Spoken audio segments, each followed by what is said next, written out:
welcome this afternoon. I'm glad you guys can join us. I'm here today with Louise Gale, and she's going to be talking to us today about self-publishing a book.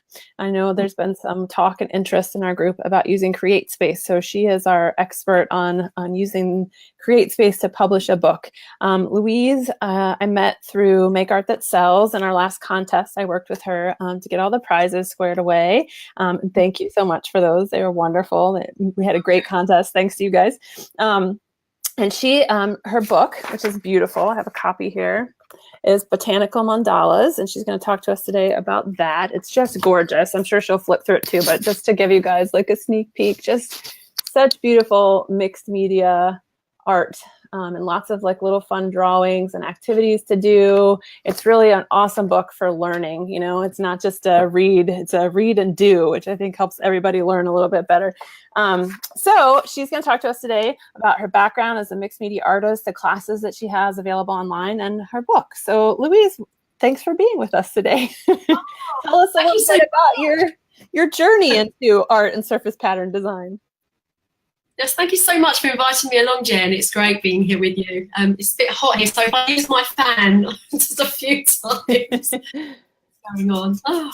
Yeah. So, do you have a question? Just talk to us a little bit about your journey into surface pattern design. How did you come to be an artist? Where are you in the world? And talk to us a little bit about your classes. Okay, so yeah, I'm in Spain. I'm based in Spain, and it's pretty hot here today. It's like 6 p.m. in the evening here, so this is kind of like the hottest part of the day. Oh. I've lived here for 5 years. I live right on the beach, which is a dream come true for me. I kind of feel like I manifested this life because I kind of asked for it quite a few years ago. So I feel really, really fortunate in that respect. So I've been here for 5 years. I was in New York City before that, so I lived in New York for 8 years. I'm in a corporate job, but my background, I guess I can go right back until the age of 16. I did study art and design at college, and I went on to university and I studied ceramic design and surface pattern design then as well. But at the time, I think there wasn't really a lot of there wasn't really social media out there, and it kind of felt like it was really hard to establish yourself as an artist or a surface pattern designer at the time. So I ended up going and getting a corporate job, and that was kind of like my life for the next 20 odd years, I guess. Yeah. Wow.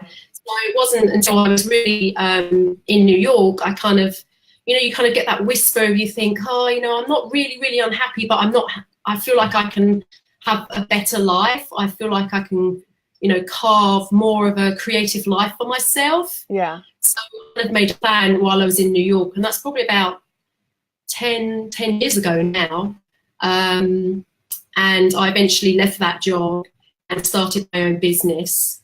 And wow. That really just kind of running workshops, face-to-face workshops. I created art, I sold my art actually in the New York area. Okay. And then I started kind of getting into running classes online and kind of sharing what I was doing online, because I found that people were asking me lots of questions on my blog about, how I got to do what I'm doing and what's the process and how can I help. So I found that kind of prompted me to, start sharing my story online. I think I actually hosted my first online course maybe in 2009, 2010. So that's quite early adopter, yeah. really. Yeah, that's awesome. And that course was all about, goal setting and finding your dream life. So that was my first class, that I hosted online. Wow, I need to take that class. Sounds awesome. I still run it now. People love it. Yeah, and it's self-paced, so you can sign up. Awesome.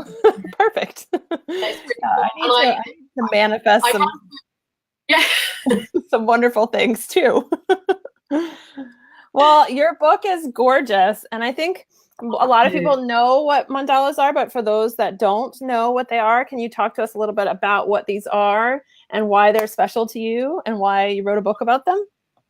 Oh, so a mandala is effectively, it's a Sanskrit word, which is an ancient kind of Indian language. And essentially it means kind of circular design. And I think most people probably know mandalas if see them around. A lot of yoga practices use them. You see them a lot in Tibetan art. People do create them kind of like for meditation purposes, because there is a very strong kind of meditative process that you go through when you're creating, because essentially you're kind of starting from the center of a circle and you're drawing a design and growing that design out. Okay. So that's kind of like what I would call a regular mandala. Mm-hmm. And you know what? I do actually have something similar. I've got a painting behind me, actually. That's kind of like a very simple design. Oh, kind of gorgeous. Yes, that's a very kind of simple mandala design. So when I first moved to Spain, I actually did not have any art materials with me, because I kind of got rid of everything when I was in New York, and I didn't really have an art studio either. I found myself walking on the beach every morning, and I found myself kind of drawing mandala designs in my journal on the beach. And then I would find natural objects on the beach and in the park, and I kind of found myself creating what people might know as nature mandalas. Mm-hmm. So just kind of like flowers or petals or leaves or stones and twigs and things that I just kind of found on my walk. That kind of really got me started with my mandala practice, and I found it was a really wonderful way to start the morning. Mm-hmm. Not only spending time in nature, which is something I'm really, we talk about in the book, and that's something I feel very, very strongly about. So not only was I spending time in nature, I was, working on a creative practice every day, and I just found that it really calmed me. I was relaxed, and it was just a great way to start the day. And then from that came like my mixed media mandala classes that I ran probably 3 years ago. Show another one here from the book while you're talking. Yeah. And then so a botanical mandala is essentially the kind of motifs that you use in your mandala design are primarily what you would find in nature. Mm-hmm. So they could be, again, leaves, flowers, buds, pods. This is a good. They're the kind of motifs that I would use mostly in my designs. Mm-hmm. Traditional mandalas kind of have circles, like lots of triangles, lots of very kind of geometric designs, whereas botanical mandalas are purely, inspired by nature and what you find in nature. So the book really is about kind of connecting with the calming and healing energy of nature and the meditative process of mandala creating. So that's kind of like what I normally say when people say, what's the book about then? Yeah, no, that's wonderful. It seems like such a nice way to be in touch with nature, yourself, and really ground yourself. I think that's wonderful. And I love that you're finding this inspiration just all around you. It means that anybody could do it, really. You can go out and find these seeds and pods on a walk in your neighborhood and come back and play with them to create something beautiful. So you are a mixed media artist. So talk to us a little bit about your artistic process for creating these mandalas. Are you painting them? Or are you doing them digitally? How does that work? Mostly, I think for me, because I actually can't spend too much time on the computer, it kind of makes me a little bit unwell. So for me, it's really more about spending as much time as I possibly can on the computer. Yes. So, we talk about it in the book as well, but it's mostly my design work is, mostly time that I've spent at the beach or in my studio. So everything is pretty much hand drawn. So I would hand draw and paint all my motifs. And my favorite way of doing that is really just using a black outlining pen just for the line work. And then my watercolor is my preferred medium for the motif. But I've created, being a mixed media artist, I think sometimes it's kind of like having that creative brain where you just, you try different things all the time. Mm-hmm. So, my daily practice is in watercolor, but I love all different types of materials. So I've had, a lot of experience with kind of ceramic design. I love working with kind of like air dry clay, plaster, kind of molding paste. I use a lot of acrylic. Mm-hmm. I haven't done oils. That's probably the only thing that I've never really done, to be honest. I'd like to. Yeah. Collage work. I mean, the possibilities and the opportunities are endless, really. What you can mix together, and how you can kind of bring your designs to life. And sometimes, because I like to collect as well while I'm out and about, and we talk about that in the book as well, about all the different ways that you can find inspiration for your design work. And one of them is kind of going out and collecting what's in your local area. So what's really, really interesting, you might think to yourself, well, there's not really that much around where I live. But when you actually start looking, it's amazing what you find. And I just went out the other day, and because it's so dry here at the moment, I thought, I'm not going to find anything. Right. And I came back and I had like 20 different petals and flowers and leaves and pods and all these different things that I literally found because I just took the time to look. Yeah, and a lot of what I do is I press the flowers and the petals that I find as well, because I kind of like to preserve as much as I can with what I find. I very rarely pick things. I normally try and find things that have fallen on the ground. So there's a lot of bougainvillea here that just falls. Yeah. So that's really amazing, and it presses so beautifully as well. Wow. So I used to use a lot of pressed flowers in my work too. So that's something I love to do. Yeah. My husband actually just built me a little flower press to take on hikes. So I have like a little portable one. I'll put a picture up on the Facebook group, and I can tell you how he made it if anybody wants to make one. And it really does. It preserves them beautifully. They stay looking gorgeous forever, and there's a constant source of inspiration. So yeah, that sounds perfect. Yeah, it's really interesting to actually, sometimes I dive into my collection and I've got them I don't preserve them as much as I can. Sometimes they just over time, they just dry up and they kind of fall apart. But it's amazing because you just paint and draw them, and again, that's just inspiration that I keep in my studio. So if I can't go out because the weather's bad, I can draw from that rather than looking at things on the computer and stuff. Yeah. It's so much nicer when you can turn things and get different perspectives, and then it's all your own work. You're not having to worry about, oh, well, I used a picture of somebody else's. Yeah, it's all your own inspiration. There's something about it when it's all your own that makes you just feel like such ownership and so proud of your work. So tell us what motivated you to write this book then? So I've been very fortunate to be been invited to write articles and do like little projects for quite a lot of other books, mostly kind of creative books. So I think there's about 3 or 4 of those that I was invited to take part in. And then I was actually in the process a couple of years ago of kind of coming up with an idea for a book.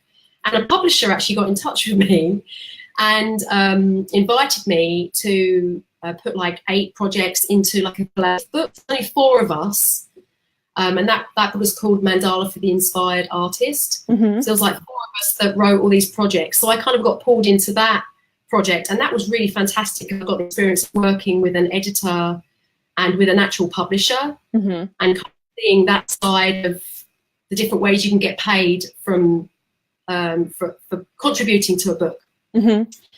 One of the other things that I'd done, I didn't actually get paid for those. There's something that I wanted to be part of the book when I was invited, so I wasn't necessarily paid for that. But it's great for your brand, involved in book work, and it's just great experience as well to start thinking about how you might want to break down particular projects and what kind of articles you could write for books and magazines as well. I've been in quite a few magazines. I've written articles there too. So I'd had that kind of experience, and then when I finished that project, I then started going back to my own project, and I was going to write a mixed media mandala book.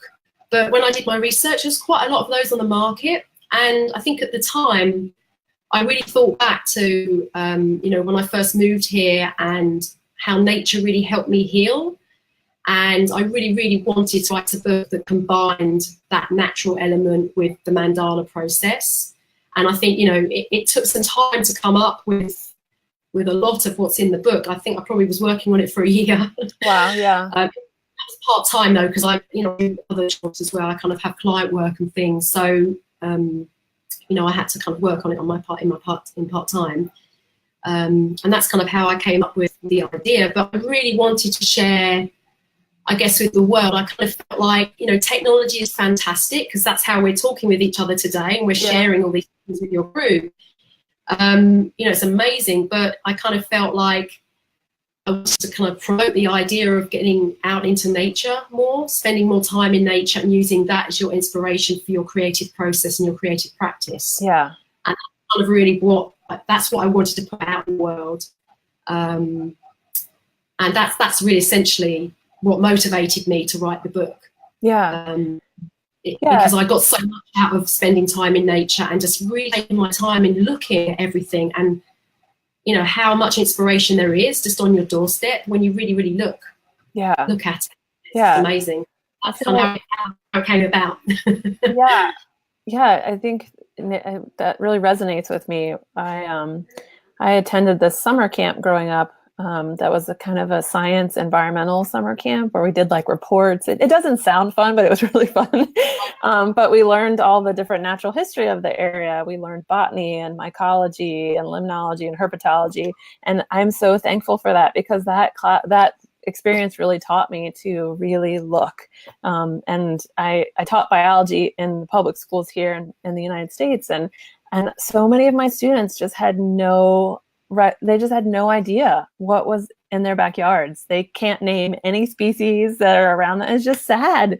So I think getting people out is such an admirable thing to want to do, and you're right. There's just so much inspiration out there.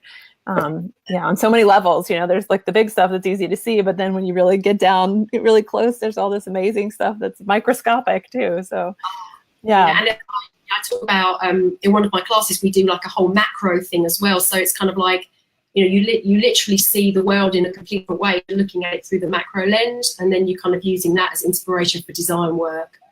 Just like things like a wing of a butterfly and stuff like that. So I think there's so many different ways that we all see the world as well. So that's kind of, I just really wanted to inspire people to look at things differently and to spend more time outside.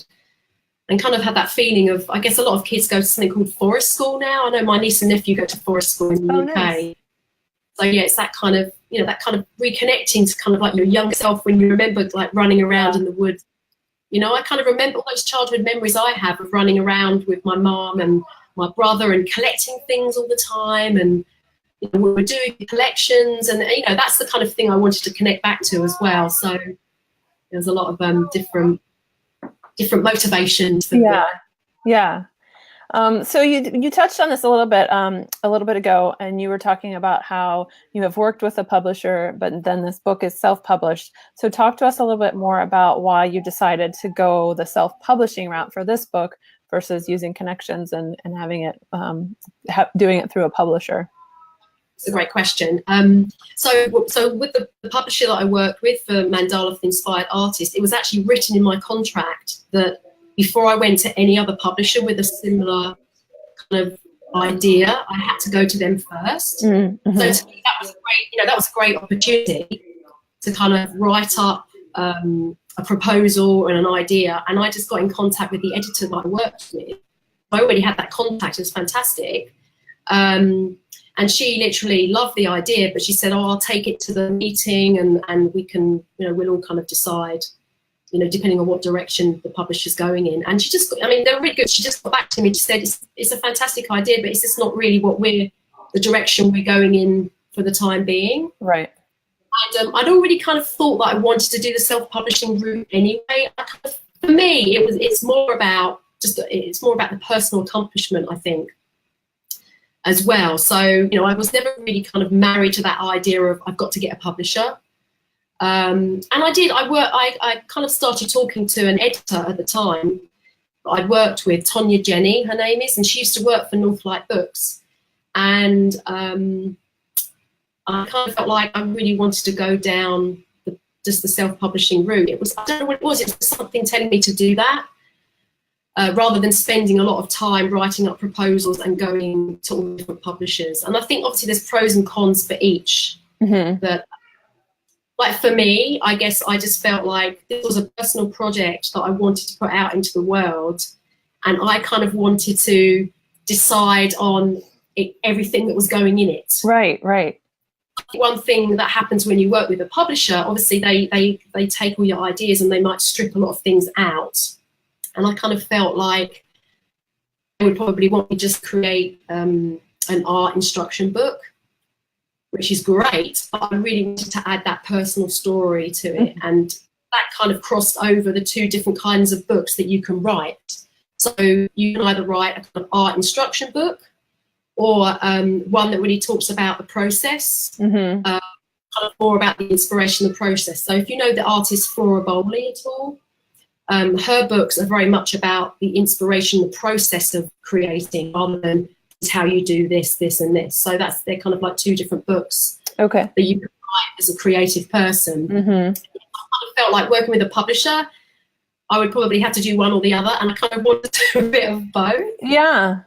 That's what motivated me, I think. And obviously the profit margin is a little bit higher when you self-publish, but the distribution is less.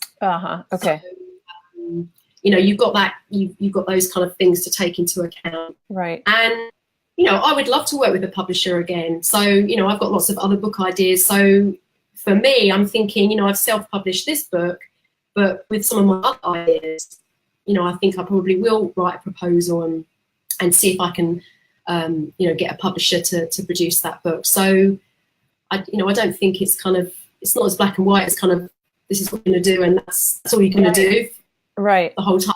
Yeah. It's so nice that this option exists now, because I can imagine that as an artist, there are going to be times where you want to get something out into the world in your own vision, as you saw it from start to finish. And I think you're right. Probably with an editor, there's going to be a lot of tweaking and, you know, changes, and that would be hard, I think, with something that is so your baby, something that is just so you know. So I can see why self-publishing was an excellent route, and it's so nice that it's available, because just, gosh, even, you know, 3 or 4 years ago, Create Space didn't exist, and if you wanted to self-publish, there wasn't very many options. So, I gave it away. So, tell us what you used to self-publish, and talk to us a little bit about that platform and how you found it, the ease, the interface, all of that kind of stuff, the support online, you know, that you may or may not have had to go the self-publishing route.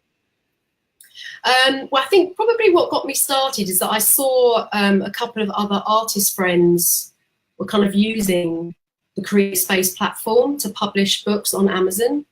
So I actually reached out to one of them quite a few years ago, actually. It's probably about 3 years ago. We'd met at a retreat and we were talking about books and things like that. And she just published a book using this platform. Okay. And it was really fantastic, because I kind of just asked her questions just around you know, what to charge and what was the process like. And she didn't really go into the nitty and gritty of it all. She just kind of gave me some kind of, you know, very high level aspects to it. And that was really kind of her, because obviously, you know, it's really nice when somebody takes the time to offer you some help, and it saved me heaps and heaps of time, because doing the research yourself takes a lot of time. I've spent hours and hours and hours kind of, even with the information she gave me, I still spent a lot of time looking at Create Space, and looking at the process, going through the forums, you know, and kind of like how it would work and where would it appear and who could I sell it to, and, you know, there's so many different aspects you can choose when you're going through the whole process of it. So I did spend a lot of time researching Create Space. It's free to publish your book on Create Space, and they are really, really good at providing all the guidelines as well. So if you want to lay out your own book design, you know, using something like InDesign is the preferred way to do that. So they give you kind of like all of the grid lines and all the margins and everything. They give you all of the calculations of what to do. Okay. And you have a lot of choice as well. So you can decide on so many different sizes of books to produce. So again, that has a cost. And that does, they do hardbacks versus paperbacks and different paper, and there's different kinds of paper. You just have regular paper, or you can have like green paper, or you can have shiny covers, matte cover, you can have hard cover. I mean, there's so much choice. Wow. But I kind of decided, because my book was quite hefty, you know, we started out with it being 144 pages, but there was so much I wanted to cram in. and I wanted this to be the best book. Mm-hmm. Do you know what I mean? I wanted it to be the best that I could produce. So it ended up being 178 pages, I think. Mm-hmm. So I knew it was going to be quite for people that just joined us. So obviously, to produce the book, you have to kind of, for everybody, it's an on-demand process as well. So once it's kind of on Amazon, when somebody buys it, there's a price that that they would pay, and then you'll kind of profit on top of that. So there's kind of like a set price before you add your profit on top. So obviously that's determined by the size of your book, how many pages, what kind of cover, what kind of paper you use. And are you deciding the profit? Did you decide what you want to sell it at? Okay. So there was like the base cost, and it's quite high. I think purely because the book was 177 pages, full color as well. So yeah, you can determine the price. I mean, I've seen some books on Amazon that maybe a little bit more pages than this one, and they're like $50 to buy. But I really wanted to make my book feel accessible. Right. So I think the price I put it at was $34.99 US. And what I did, I created an online membership site, so everybody who buys the book gets access to a portal. Ah, that's smart. And yes, it's kind of, so they actually feel like, so they are getting a lot of added bonuses. So there's a Facebook group for the book club. We're kind of sharing what we're doing within the book. Then I did video companions for some projects. So, sometimes it's the step-by-steps are really easy to follow in books, but there's nothing like watching someone produce something on video. Yeah. So I wanted to do that for some of the projects. So in the book, I've noted where there's a companion in the membership site, and there's quite a lot of videos in there. So I kind of feel like $34.99 is a fantastic price because you're kind of getting all these online classes as well. So I really felt I wanted to add that added bonus. Right. And not only that, but you kind of capture their contact information. So when you publish another book, you have their information. You can put that on your Facebook group and let them know. That's really genius. Yeah. I spent time looking for what other people were doing when they were publishing books, even if they worked with a publisher. Because the other thing as well, I think when you work with a publisher these days, they need to have a massive following. So, they want you to be able to promote your book. So, they want you to have that following already. So, you can see people coming up with all these really great ideas about if you pre-order, this is what you get, and, you can get money off all these different things. So I spent a lot of time doing a lot of research, actually, on what people offered for their book. And I kind of, what I wanted to do, and I kind of used some of that as inspiration to offer something. Yeah, I think that's great. And there's nothing like feeling like you're part of a community, I think that's why our site is very popular. A lot of us don't have artists in our day-to-day life. And so it's nice to have communities online where we can be creating, especially when they're specific to a book or to a class or what have you. It's really nice to feel that, to feel that partnership. And so tell us about, so if somebody wanted to do this, is it cost prohibitive? Like what are the costs associated with creating something like this? Steep, manageable? A lot of time. A lot of time, yeah. Yeah. So it's kind of like, like I said, I probably, if I really think about it, I was probably working from start to finish for a year, but that was part-time and it wasn't consistent every day, every week. So I kind of came up, I guess, with the actual idea and the outline of the book kind of like in March last year, but I probably didn't really start writing for it until August. Okay. And I went away for a month to Bali, which was wonderful. So I used that time to kind of, get really inspired by nature there, but also spend time writing kind of like, I think it was chapter 2, I wrote that in Bali. So that's more about, finding inspiration in nature and kind of my story and things like that. So I did a lot of writing while I was there. And, really when I think about it, when I do another book, I think I'd probably take like chunks of time to just focus on just that. Because, it worked for me to work part-time, but I kind of felt like sometimes I'd lose the momentum a little bit. So I think if you are able to, if you run your own business or you can, you've got flexible work, then I think, kind of taking chunks of time to write or map out the book, I would certainly recommend doing that. Mm-hmm. Oh, sorry, I've forgotten what the question was now again. Oh, just the cost involved. So obviously a lot of time, like in your time is money. So of course, time. Yeah. So if you're working with clients already, you've got a full-time job. So obviously you've got to take that into account. But in terms of, if you already know InDesign, then you could certainly lay out the book yourself. So again, that's time, your own time. Or you can work with an editor and a layout artist, and that's what I did. I was going to lay out the book myself, but then I actually thought about it and thought, you know what? I think actually it would be really great to have. Number one, I wanted somebody to edit it in my book anyway, because I'm not particularly that good at grammar. Yeah. And then when I reached out to Tonya Jenny, it was kind of like a universe serendipitous thing. I think it was. She literally just left her post Northlight Books, and she set up her own business doing exactly that, editing. Okay. So I felt like it was a kind of signal from the universe, and I got in touch with her and we spoke, and she's wonderful to work with. I highly recommend working with her. I decided to pay her to edit and lay out my book. So again, that is a substantial cost. But for me, it was my first book, and I was self-publishing, and I wanted it to be the best it could possibly be. And I felt having someone else's perspective was really, really great. She did a fantastic job of laying everything out, and it was so refreshing being able to kind of write all the content and have an idea of how it looked, but then handing it to somebody who is extremely creative in their own right. And, she came back with all these ideas, and it was just a wonderful process to have this other person actually to work with as well. Right. That was, sometimes I think when you're doing all this all on your own, you kind of think, am I doing it correctly? You can't, I don't think you make decisions that quickly, because you're kind of umming and ahhing about all the different things you can do. So when you're working with somebody, you're kind of like, well, I'm paying them a fee and they're helping me, and I need to make a decision. Right. They're giving me a it's a bit more of a, kind of like a bit of a kick motivator. Yeah. Yeah. So that's a cost. If you wanted to go down that kind of route for hiring somebody. But in terms of actually using CreateSpace, that platform is completely free.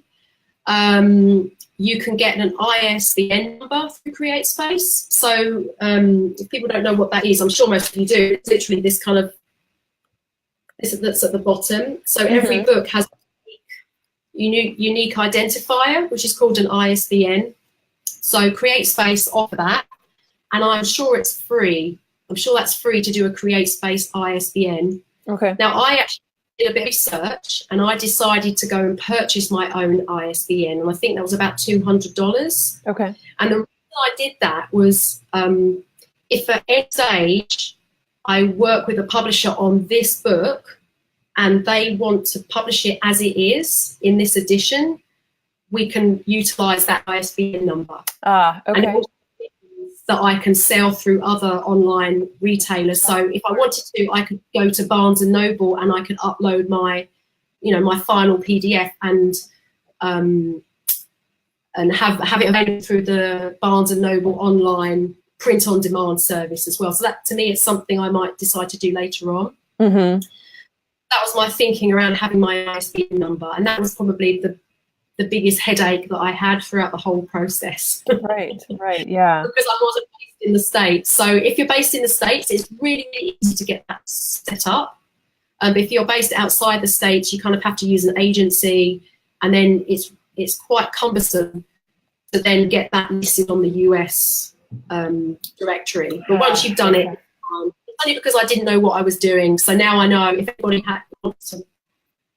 needs help in that, I'm happy to help them. Right, that would be really nice, I'm sure.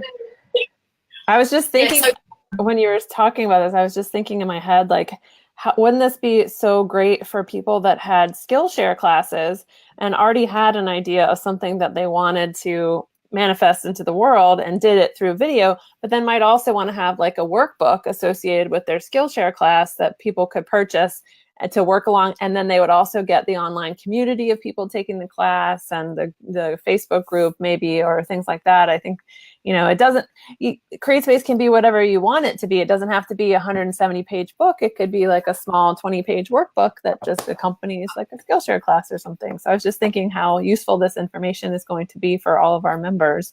Oh, absolutely. I can kind of feel like, even, with the colour book thing that happened years ago, and I think it's still very popular. Like, so actually to produce your own colouring book would be very, very straightforward. So you probably would only need to have very basic skills in InDesign to be able to do that. Mm-hmm. Because literally, an introduction, and then you just put your black and white drawings into the pages, and you could literally produce that. Probably, if a weekend, if you already had the artwork, right? Essentially, wow. Yeah, you could. Another way to kind of diversify your passive income if you're someone if that is what you are doing as your main gig, or even your side hustle, that would be a nice way to kind of add to that. So you talked a little bit about the timeline for your book. You said it was about a year, and you kind of started thinking about it in March and maybe started writing about it in May. Talk to us a little bit more about what that year looked like and how you worked through that timeline of publishing. Okay, so I think, for me, I understood. It took me quite a lot of time to map out the actual contents, because I had so many different ideas about what the book could entail. I think that was probably one of the biggest challenges. But then once I thought to myself, chapter 1 will be this, chapter 2 will be that, I kind of mapped that out. So that was kind of like the biggest task, really. And then that's kind of when I connected with Tonya. Mm-hmm. And, one of the services she provides is helping you actually do that process. Okay. So she actually helps you take your idea, and, she will then kind of interview, question you, and she will help you put together the contents. But when I got in touch with her, obviously I'd already done that work. So I just asked her to look at it and tell me what she thought, and she thought it was fantastic, which was great. So there wasn't really much different things that we did there. And then I literally went into contract with her, and she gave me some deadlines, and I missed them. Life happens. Yeah, it happened. So there's lots of things in hindsight I think I could do a better job of next time I write a book, and we could talk about some of those as well, just to help people if they have an idea. But so that from that moment, I think it was kind of like June or July I got in contact with her, and then I had a deadline of like November. Okay. So she was so flexible. I kind of gave her probably 80% of the book in November. And I think, again, that had kind of like pros and cons to it, because we actually found that more ideas kind of percolated, so we did make some edits as we went along. But once I'd written the content, I just put everything in Dropbox for her. So I just literally wrote everything on a Word document, popped in images that I wanted to accompany, the certain chapters, and just gave her that information, high resolution. Obviously, it's very important to have high resolution photographs or images as well for your book. For when they're printed, right? And that, and then literally just from then, she went off. She put together kind of like some ideas on a PDF format, and she sent them back to me and said, "This is kind of the direction I think we can go."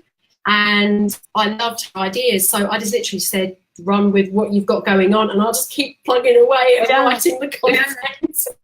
What's nice is freed up you to do other to do other things, and kind of just work on the projects as well, because I kind of flipped a little bit in terms of which projects I was going to include, which ones to leave out, and that was actually quite a hard process for me, because I wanted to include so much, and I had to strip quite a bit away. So I think that's why I did the companion membership site as well. So there's a couple of things in there that I didn't put in the book. So there's like extra content. Yeah, so there's things that I couldn't kind of put in there. But literally, I think even though I didn't give her all of the content up front, I think we worked so well together, because she was working on layouts. Then I'd be writing more content, and then literally she would give me the layout of chapter 1 and 2, and then I'd give her content for chapter 3 or 4. So you know, it was great. It was a great working relationship. I highly recommend working with somebody, and Tanya's just amazing. Well, definitely. Well, if someone wants to do this, they can get her contact information maybe from you. So clearly this is a huge project, a huge undertaking, and there are probably some things that you ran into that were kind of obstacles that you had to overcome in this process. So talk to us a little bit about what those were and how you were able to kind of work through them. What were the big pitfalls as you worked through this? I guess the two really big ones are, it was the first book I published through Create Space. So there are a few just hurdles just with the ISBN number, which obviously I didn't foresee. So things like that came up. But other than that, everything else worked very, very seamlessly. And then I guess kind of like underestimating how much time it takes to write the content. Yeah, I can see that.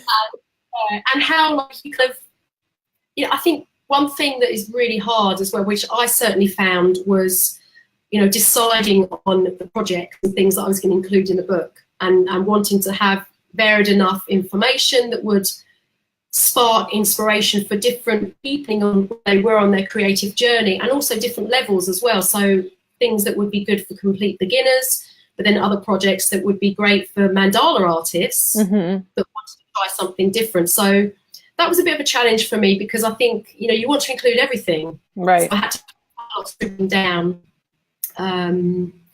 But I feel like it was a really enjoyable process, and I loved every moment of it. And I certainly want to produce more books.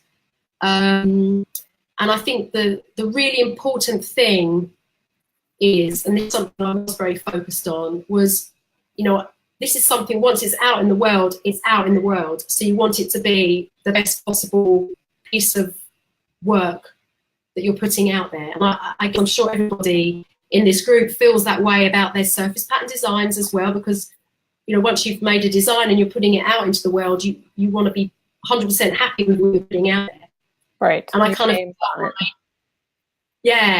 of felt like, you know, once this book is produced, it's kind of available on Amazon. And yes, I could create edition 2, edition 3, but I wanted it to be great quality. I wanted somebody to have the book delivered and straight away, like, just be so pleased that they'd ordered the book. And so many people have actually written to me and said they love the feel of it. It feels like like a moleskin. Yes, it does.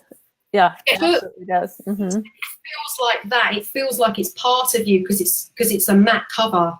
And that was one of the decisions I made. I really wanted it to have that kind of organic feel about it, and that's why I went with a matte cover. But it feels really nice in your hands. I hope you agree. Yes. It feels nice, doesn't it? It absolutely does. The paper's like really soft. It's not like super crisp, which is like what you would get with like a brand new like novel. And so this, to me, it feels like it has a little bit of more tooth to it, which I think would be better for drawing, you know, and for painting and just for feeling, you know. So yeah, I love it. I think you did a really beautiful job with the layout, with the cover, with your choices in the paper and the cover. Yeah, it's gorgeous. Thank you so talk to us. So you got it done and you finished it, and you had this beautiful book. I assume that you order like a copy at some point to like preview it before you release it for sale.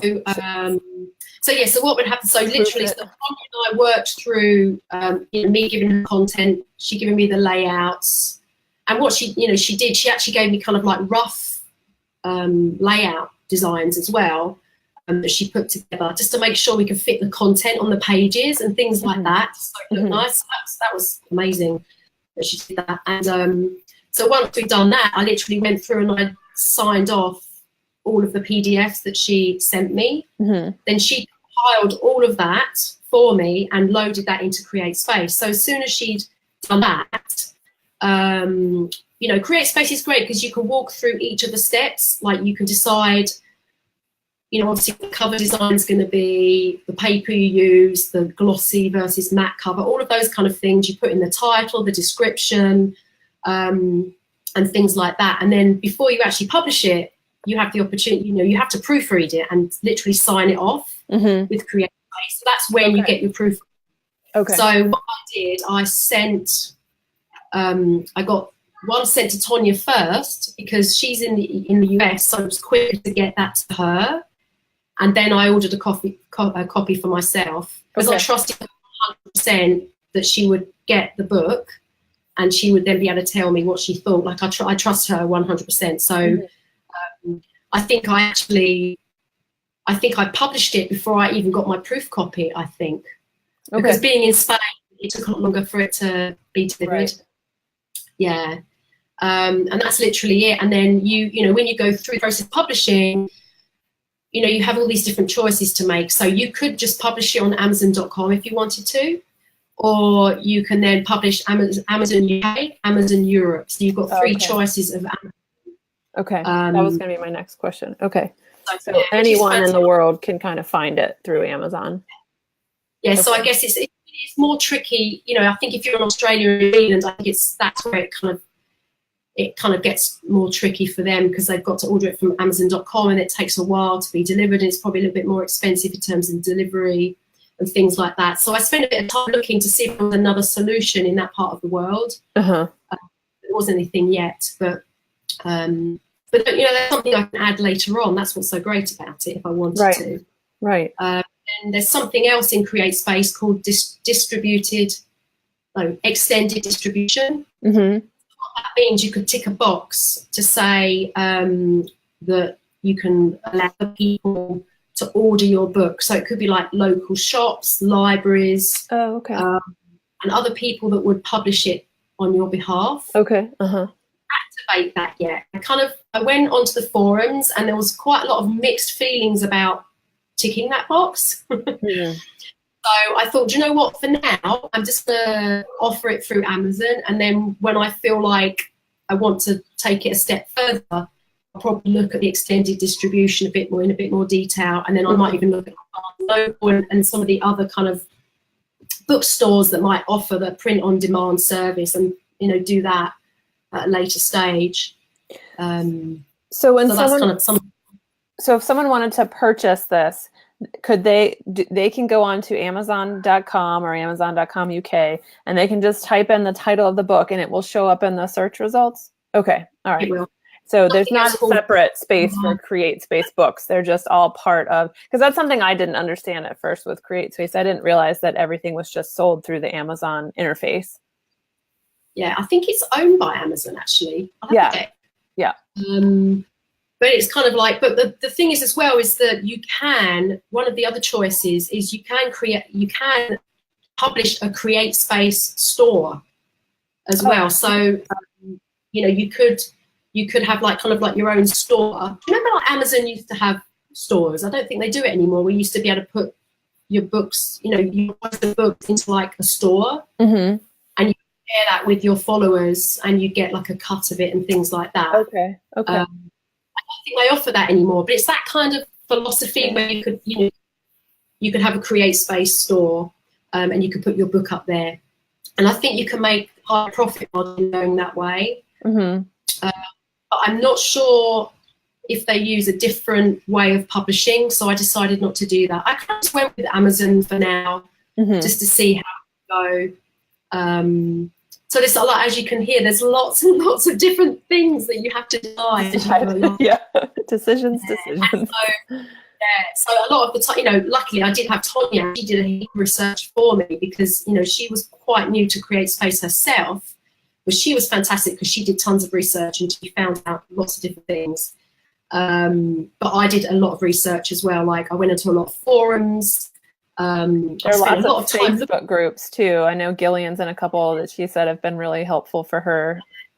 Yeah, no, absolutely. And you know, I spent a lot of time looking at other people's books. You know, thinking about what do I like about that book, what I'm not so keen on. So you know, you build up this kind of perfect book in your head. Like if I'm producing a book, this is what I want it to be like.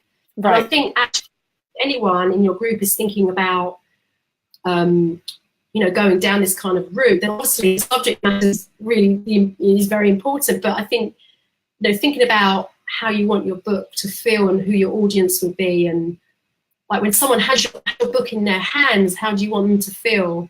You know, and I kind of wanted someone to feel that it was really, really nice, but also be a book where they would take off the shelf every so often and refer back to. Mm-hmm. That was something that I really wanted to, kind of produce. Yeah, I think you've nailed it, because your book is both very inspirational because it has all these beautiful drawings and illustrations, but then it's also reference because you're kind of talking about how you're, creating these things. So I could see absolutely that people were going to go back to be re-inspired, but to also be like, oh, what was that tip that Louise told us in the book about, using flower petals for. So I think that's, you nailed it.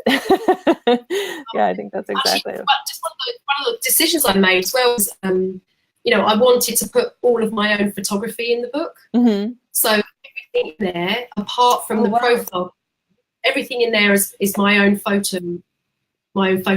That's even more. So that was something I felt very strongly about. Yeah. But of course, if you know someone who's a fantastic photographer who lives near you, you can invite them to your studio and ask them to actually work with you. A couple of photos to show. Yeah, so you can you can engage with the photographer if you're not so keen on taking photographs. I mean, I love taking photographs, so I found that was an easy decision for me to make. Mm-hmm. I first thought about the book, I wanted it just to be purely illustrations, but then I realised, I do need to have photographs because I'm doing step-by-step tutorials. Right. So tell us a little bit about once it was ready, once it was publishable. How did you get the word out to people? Surely you told people on Instagram, but were there other ways that you marketed the book to your particular audience? Yeah, I think really the first thing was my email list. So I'm sure anyone who's come on and talked about marketing, we know how important having an email list is. So that was really primarily my first port of call, really. And I also interviewed some students from classes, mixed media mandala classes, that were I put the call out to all of my students. But I asked them to create botanical mandalas. So, some of them had already done that in my classes, and some of them it was completely new. Mm-hmm. So I've got a gallery section in the back of the book, and I want to create a gallery section on the website as well, because obviously there's people producing work from the book, and it's just beautiful, and I really want to showcase it. Yeah. So, I've had a few people that I knew would help get the word out, and I was very focused on having students in there rather than kind of famous people. Does that make sense? I kind of wanted it to be feel more kind of like personal community part of the book. Yes. I think it's great. So I'll show. I keep not being able to find how the camera works, but so these are some of your students that you're featuring in the back. That's really nice. So I think 10 of those. Yeah. That was something I really wanted to do. I wanted to have like a gallery section just for other inspiration. Mm-hmm. So they kind of helped me get the word out as well. And then I did it through my email list and my Facebook group. And then I just kind of like wrote to some people that I knew that would love the book and sent them like a preview copy. And then some of them did like giveaways and things like that. So I've done it kind of organically. But I guess one of the things that was in my head was I don't need to do it all in the first week. Right. I think that was important. I did a Facebook Live as well to celebrate the launch of the book. So I think I did one prior to it coming out where I kind of showed the preview of the book and I talked about it. And then I did another when I actually launched the book. Okay. Where I talked about it in more detail and people asked questions, and I did like a competition. So people shared the Facebook Live video. And that was a great way of getting a lot of new people signing up to the emails and things like that. So it was people that genuinely were interested in this kind of design work. Mm-hmm. So I've got more ideas about, writing again magazines, so getting in touch with, magazines I've worked with before and doing articles to further promote the book. Right. So I kind of didn't want to hit the ground running too much. So, because to me, it feels like this book's out in the world for as long as Amazon exists. Right. So, no need to stress and run yourself into the ground. I keep it's great. There's one thing that is very, very satisfying as well, is that you log on to your Create Space account, and I do this as part of my morning with my coffee. I log on, I'm like, oh, I've sold 10 more books today. That's awesome. It's amazing, because it's amazing, because I think, oh, I didn't really do any marketing this week. I was away, and it's like, wow. Yeah, that's great. You just know things are happening, and it might just be people have found you through Instagram, or maybe somebody's just showed their book to somebody, and said, hey, I've got this really lovely book, look at it. And then, someone actually here, they just showed a friend of theirs on the phone, because I did on Instagram, I think I did like a walkthrough of my book, so people could see it as I flick through it, and she just showed that to somebody, and their daughter saw it, and bless her, she was like, Daddy, I don't want anything else, but I just want this book. Oh, that's so sweet. Yeah. Oh, that's gonna make you feel great. Yeah, that was just like, from my friend just showing this video, and then, that little girl, it just is lovely that, she's 12 years old and she's going to be inspired to create and get outside nature, and, she'll show her friends, and then, it's that kind of word of mouth thing. I like that organic kind of growth. I like that. Yeah. Well, I'm going to buy a copy for my nature camp, because they do a class that is nature and art, and this would be perfect for their class. It's a great resource book for them. And so you have some exciting things coming up. I see in the back of the book here that you have a master class coming out soon. So talk to us a little bit about the classes that you have on your website and what resources you have on your website. There's resources, of course, with the book, but you have a bunch of things on your website apart from the book. So talk to us a little bit about those. Yeah, so what I actually did, I actually created a brand new website for the book itself. Okay. I want to kind of grow that out. And if I write more books that are in that kind of genre, then I would use that website to kind of further promote. And that's where the gallery is. So that's botanicalmandalas.com. Okay. So everything about the book can be found on there. Okay. And then I have my main website, which is louisegale.com. So there's quite a lot on there, because I've had that for 8+ years, I think it is. So it's kind of like become this big monster. Yes. I offer a lot of things for free. So I've actually just built a new class portal. So there's like a free creative library on there. There's free mandala classes, which also include colouring mandalas as well. So if you're reading mandalas, that's a really great place to start. I've also got all of my online classes that I've been running for the last, I guess, essentially 8 years. So I've got like the class that I told you about, Big Dreams, Small Wonders, was the goal setting dream class. And then you'll see most of my classes are about nature or mandalas. And then I've got a class on colour as well, about chakra colours. So they're kind of like my existing library of classes. And then with the book coming out, I really wanted to create a program where you could dive deeper into the process of creating with nature and mandalas as well. So it's a program that's just called the Botanical Mandala Masterclass Series. And you can sign up. So that's 12 episodes of different classes. So they're all available individually. Okay. So there'll be a class on, and that starts September the 1st. So the first class, and it comes out every month. So the first class is motif drawing and painting. The second one is botanical mandala drawing, using all the different frameworks that I talk about in my book. Okay. And more. And then colouring those using different materials. And talk about the meditative process of doing that as well, and having a daily practice. And then after that, literally, we dive deep into lots of different mixed media episodes. Okay. So there's one on stamping, monoprinting. I've got one that's all about printmaking. There's one that's all about colour. So using the natural world to inspire your colour palettes. Yeah. And of course, you can use that on any design work as well. So we do a lot of just looking to nature for inspiration. I'm doing a whole episode on clay, a whole episode on plaster, a whole episode on fabric arts.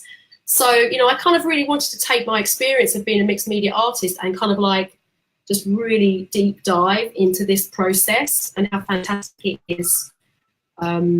with all these different mixed media projects. Yeah, that So sounds great. yeah, so it's like I'm really excited about it because I can't wait to just like dive in and create the projects myself. Yeah.